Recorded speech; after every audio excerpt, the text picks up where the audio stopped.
Good morning, good afternoon. I hope you are doing well. Hope you had a great weekend. You didn't blow away. Yesterday was kind of crazy with the wind. I think it was yesterday. Anyways, kind of finally got everything that I wanted lined up for us to start. It's gonna be kind of weird throwing it into an agriculture lesson, but it falls under ag mechanics still, and that is electricity. And we're not gonna go through. I might do some figuring of electricity. For example, watts power. Watts is power. Volts, amps.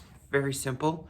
But at the same time, we're gonna get into the hands-on type of stuff. So it's gonna be a combination of both. And when it comes to figuring like the math problems, I'll show you something very easy to do. So don't stress over, oh, it's gonna be a lot of tedious worksheets. And no, mainly gonna have you figure like, power and watts and voltage drop and kind of why it's important.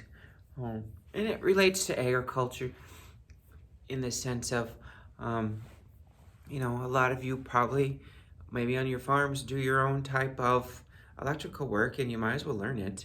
I mean, construction, it can go both ways. If we were in a small school, of course you guys are in a small school.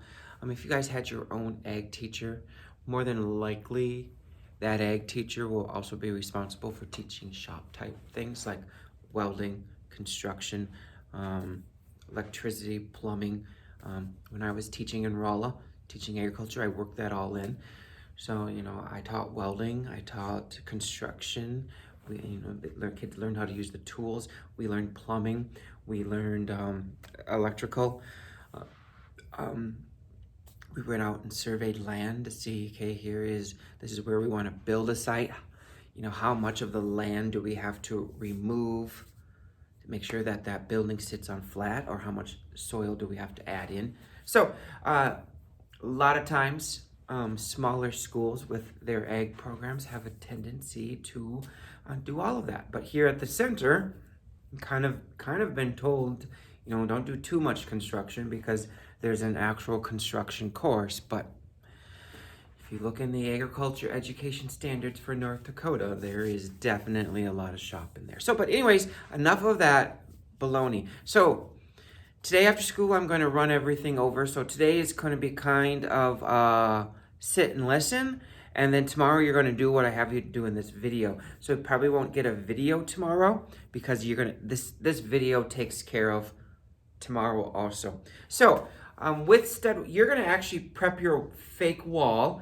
And I got a new tripod stand, so it's a lot easier. So each of you are going to get a wall that looks like this. I'm going to lower the camera down a little bit here. And I need to bring this down. I haven't figured out how to twist this yet. Hang on for a second. I want to bring you guys in a little bit. There we go. Oh, I gotta move you. I gotta twist you and then move you. I got this new one. Oh, that's a little too much. I got this new stand, and I don't need to prop it up on anything. I could literally put it on the ground if I wanted to. All right. So, I'm gonna have 3 of these. Okay?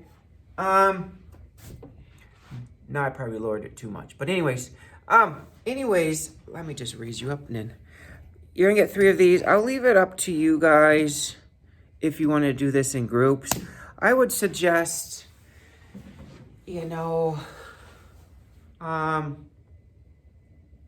try it individually, because you're going to have 3 of these, and these aren't very big. I think these are 2 feet. These are old walls, fake walls I found upstairs in our attic. They were used in the IT program for when they used to do, they had to insert, internet, more when they had landline type things versus now it's wireless. But back in the day, so I ripped all that out, and there's a stud here, and so on and so forth. So I'm gonna bring 3 of these over. So they're not very big. Easily can sit on your table or counter over there. So that's what we're gonna do here.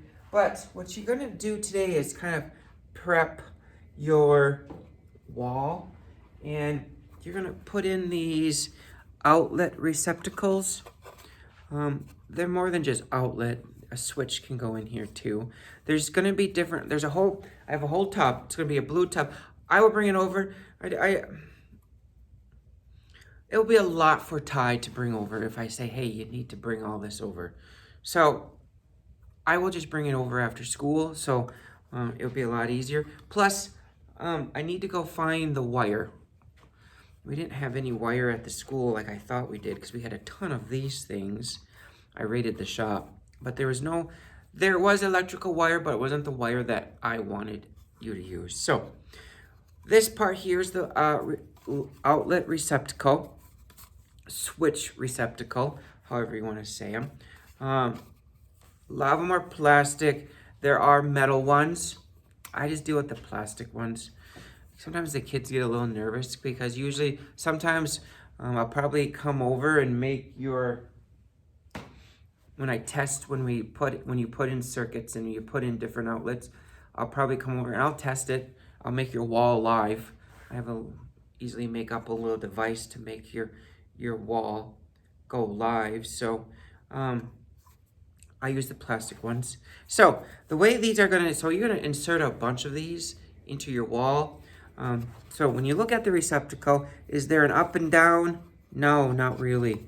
It just depends, they're not designed for left or right. They're versatile. So, they can go here, but it also can go here.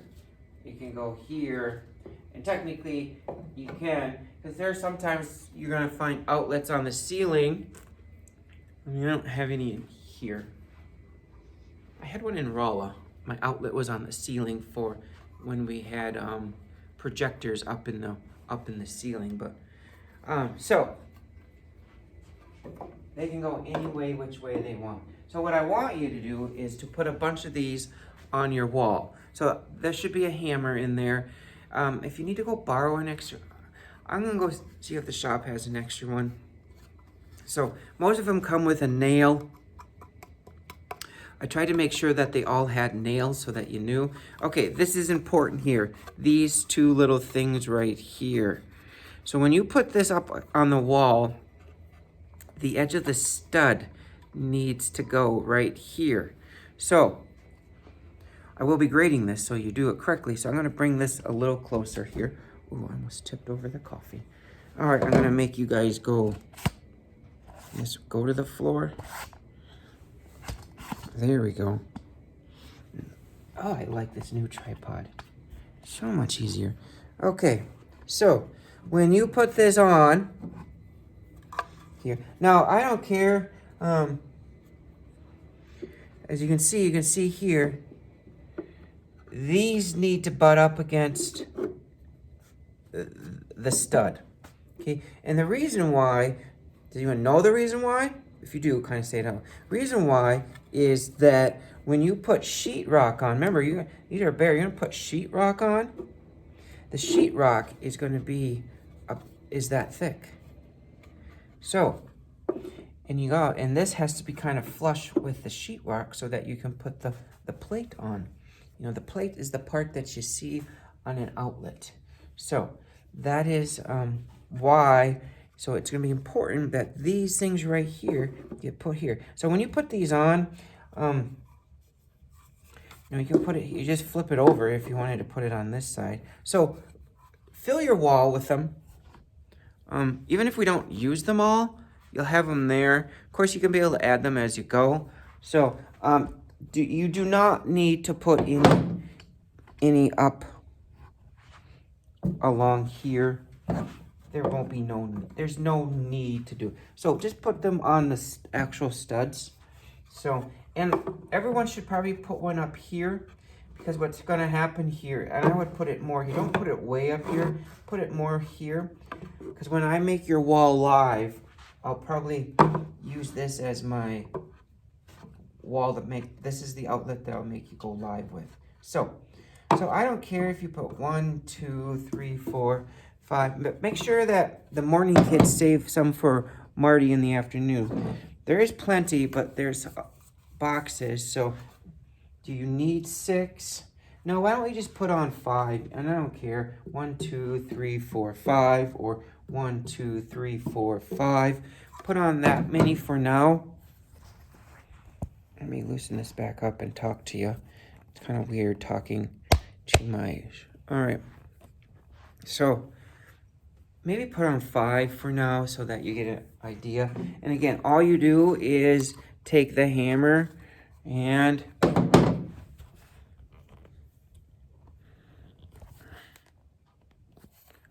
loosen that up more. So all you do is you take the hammer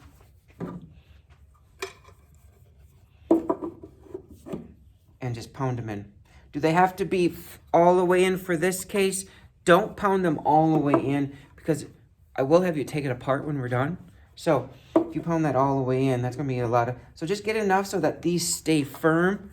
So, you know, in there... and then you'll be good to go. So, other than that, if you have any questions, don't be afraid to ask. I forgot my watch today, so I'll try to keep my phone on me the whole time so that you guys get that. So, otherwise, that's your task for Tuesday, kind of, is put on 5 of these, and then make sure you put them on correctly, because I will grade this, that you put your outlet receptacles. I should just call them receptacles because they're more than just outlet. Your receptacles on correctly. So, again, remember this part here. All right, we'll see you later.